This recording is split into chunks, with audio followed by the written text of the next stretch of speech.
Hello everyone, once again welcome back.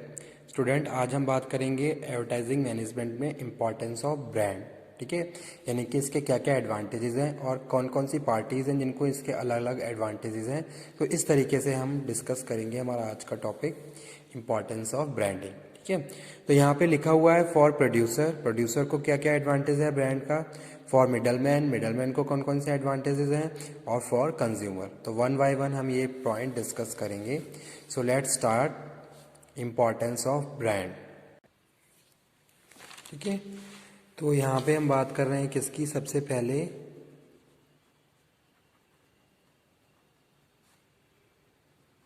Importance for producer. भाई producer को क्या importance है ब्रांडिंग का। ठीक है, तो सबसे पहले यहाँ पे लिखा हुआ है price control. Price control, the price one fix by the product can not be altered by the middle man. ठीक है, एक बार अगर आपका प्राइस सेट हो गया तो ऐसा नहीं है कि आप उसको बार बार अपनी मर्जी से उसको चेंज कर सकते हो, या फिर जो मिडल मैन है वो उसके प्राइस को अल्टर नहीं कर सकते, उसको चेंज नहीं कर सकते। तो ये क्या है, बहुत बड़ा एडवांटेज है किसके लिए, प्रोड्यूसर के लिए, कि जो प्राइस है प्राइस की प्रॉपरली कंट्रोलिंग हो रही है अगर कोई ब्रांडेड प्रोडक्ट है। तो वही चीज़ यहाँ पे लिखी हुई है, the price one fix by the product can not be altered by the middle man. The producer can exercise control over price. The branded product are sold at the any price. ठीक है, यानी कि यहाँ पे हम बात कर रहे हैं, थोड़ा अलग तरीके से लिख दिया है, गलत है। मतलब कि एक बार अगर आपने प्राइस सेट कर दिए हैं तो ऐसा नहीं है कि बार बार उसमें अल्ट्रेशन हो रहा है, बार बार उसमें चेंजेस किए जा रहे हैं। जो प्राइस सेट हैं, जो प्रिस्क्राइब हैं, जो एक बार प्रिस्क्राइब कर दिए गए हैं, वही प्राइस लास्ट तक जो भी पार्टीज़ हैं उसको सेल करती हैं, उसी प्राइस पे ही उसको सेलिंग किया जाता है। ठीक है, तो एक चीज़ ये भी है कि अगर कोई ब्रांडेड प्रोडक्ट है तो उसकी प्राइस में हम क्या एक तरीके से बार्गेनिंग नहीं कर सकते। ये भी एक बहुत बड़ा एडवांटेज है किसके लिए, प्रोड्यूसर के लिए। तो पहला हमारा पॉइंट यही है, प्राइस कंट्रोल। सेकंड हम बात कर रहे हैं मार्केट कंट्रोल की। The brand helps in the creating brand loyalty among consumer. ठीक है, यानी कि पहली चीज़ तो हम ब्रांड लॉयल्टी की बात कर रहे हैं, कस्टमर लॉयल्टी की बात कर रहे हैं। आप जितना ज़्यादा qualitative goods and services provide करवाएंगे एट द रीजनेबल प्राइस, उतने ज़्यादा कस्टमर आपके प्रति, जो भी कस्टमर है वो आपके प्रति ट्रस्टवर्दी होंगे, उनकी लॉयल्टी और ज़्यादा इंक्रीज होगी।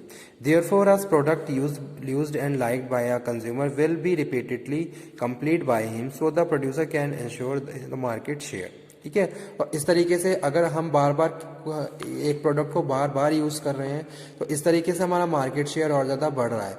एक तरीके से हम मार्केट को कंट्रोल कर सकते हैं। ठीक है, हमने ज़्यादा से ज़्यादा कस्टमर को सेटिस्फाई किया और बार बार वो हमारी क्या हो रही है, सेल बढ़ रही है। तो कहीं ना कहीं ये सारे फैक्टर्स किसको शो कर रहे हैं, मार्केट कंट्रोलिंग को।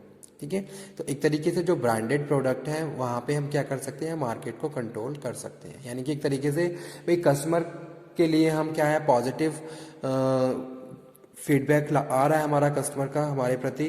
तो ये सारी चीज़ें हमारे लिए क्या है, बहुत ज़्यादा यूज़फुल हैं, फ्रूटफुल हैं। तो वो यहाँ पे हम बात कर रहे हैं मार्केट कंट्रोल में।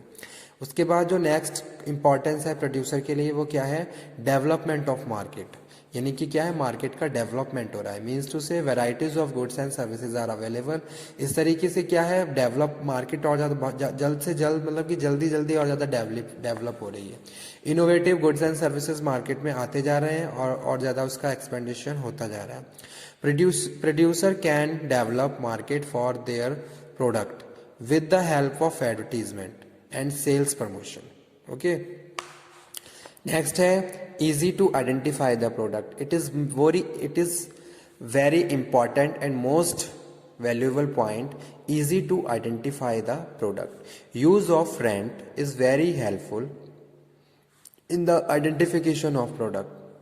The producer can analyze their product with their brand and their consumer can identify such product easily. जैसे कि आपके पास बहुत सारे प्रोडक्ट पड़े हैं लेकिन आप जिस ब्रांड को जानते हैं वो आपको अलग ही दिख जाएगा बहुत सारे प्रोडक्ट्स में। यानी कि आप उसको इजीली आइडेंटिफाई कर पा रहे हो। अगर आपके सामने 50 प्रोडक्ट पड़े हैं तो 50 में जो ब्रांडेड क्वालिटेटिव प्रोडक्ट हैं वो आपको अलग ही दिखने को मिल जाएंगे। ठीक है। तो एक तरीके से कस्टमर इजीली उसको आइडेंटिफाई कर पा रहा है, रिकॉग्नाइज कर पा रहा है। तो ये एक बहुत बड़ा क्या है, एडवांटेज है किसके, प्रोड्यूसर के लिए, कि भाई अगर बहुत सारे प्रोडक्ट हैं तो उसमें मेरा जो ब्रांडेड प्रोडक्ट है वो कस्टमर को एक अलग ही तरीके से अट्रैक्ट कर रहा है, इन्फ्लुएंस कर रहा है। ठीक है, तो वो यहाँ पे हम बात कर रहे हैं easy to identify the product. उसके बाद है क्रिएशन ऑफ गुडविल, यानी कि आपकी गुडविल इंक्रीज हो रही है। जितना ज़्यादा qualitative branded goods and services आप प्रोवाइड करवा रहे हो अपने कस्टमर को, उतनी ज़्यादा आपकी गुडविल बढ़ रही है, मार्केट में रेपुटेशन इंक्रीज हो रही है। तो कहीं ना कहीं ये बहुत बड़ा एडवांटेज है प्रोड्यूसर के लिए। हमें क्या चाहिए, कस्टमर का रिस्पॉन्स चाहिए, मार्केट में हमारी गुडविल अच्छी होनी चाहिए, हमारी रेपुटेशन, और वो सारी चीज़ें हमें किससे, ब्रांडेड प्रोडक्ट से मिल रही हैं। The brand helps in developing reputation of the product and the creating an image in the consumer mind. It create goodwill for brand where product identifiable, examine, observe, purchase for the brand and create a positive impression in the mind of the customer, which customer consumed and find positive result. ठीक है, तो वो यहाँ पे हम बात कर रहे हैं क्रिएशन ऑफ गुडविल की। अब आ जाते हैं किस पे, एडवांटेज और टू मिडलमैन। मिडलमैन को क्या क्या एडवांटेज हैं ब्रांडिंग के, तो सबसे पहले है कन्वीनियंट इन सेलिंग, यानी कि जो भी मिडलमैन है उसको ज़्यादा एफर्ट्स यूज़ नहीं करने पड़ रहे हैं, क्योंकि ऑलरेडी कस्टमर अवेयर है अबाउट द ब्रांड। तो वहाँ पे आपको हाई एफर्ट्स लगाने की ज़रूरत नहीं है, बहुत कन्वीनियंटली आप उसको सेल कर सकते हैं। When a product of a particular brand becomes popular, the consumer ask the product and particular brand, so middleman can easily understand need of the want and the preference of the customer.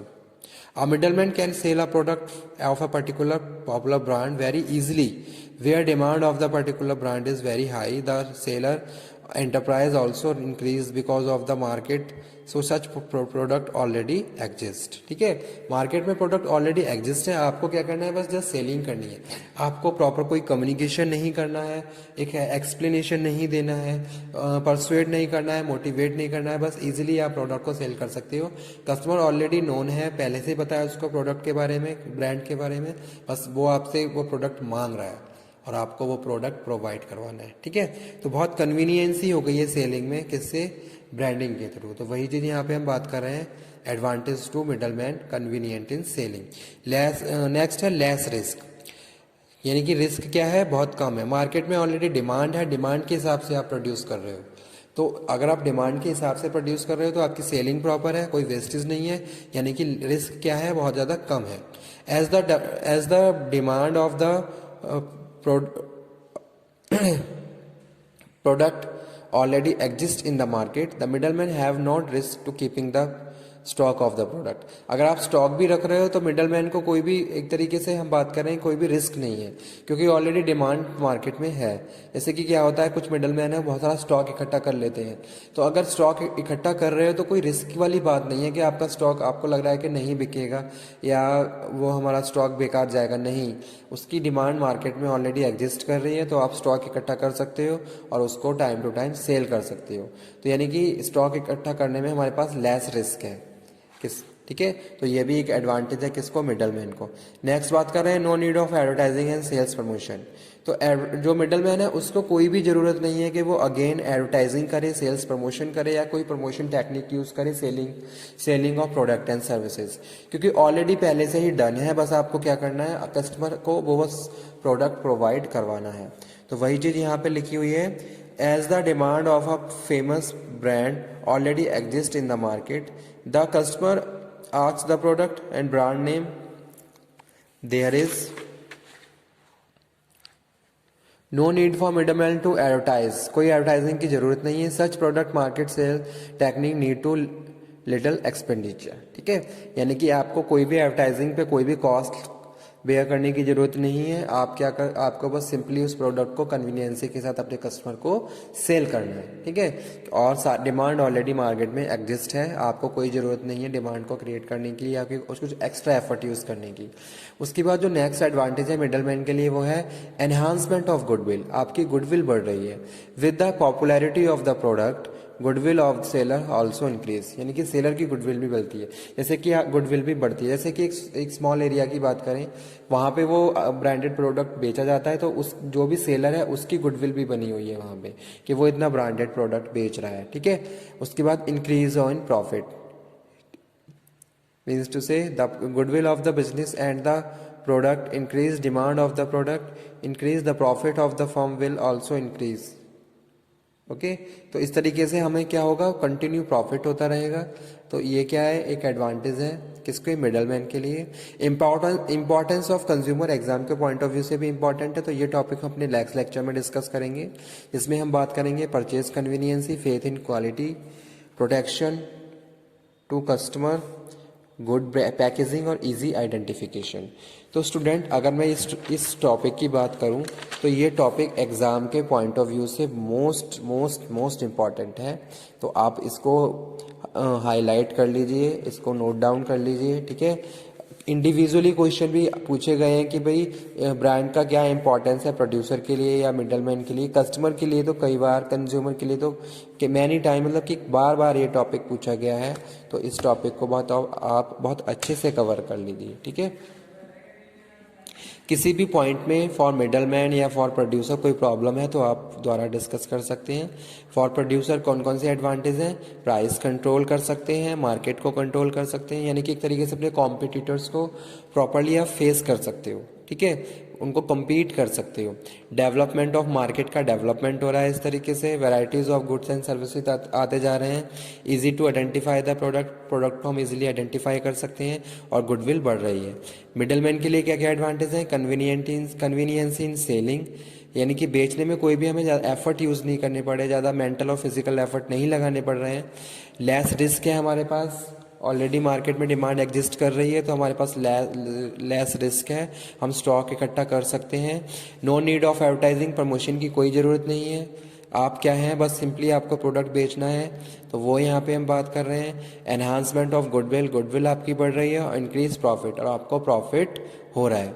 तो ये क्या थे, importance थे किसके, branding के। तो आज का टॉपिक यही, नेक्स्ट लेक्चर में हमारा जो ये टॉपिक रह गया है फॉर कंज्यूमर, ये भी डिस्कस करेंगे। Okay, thank you very much.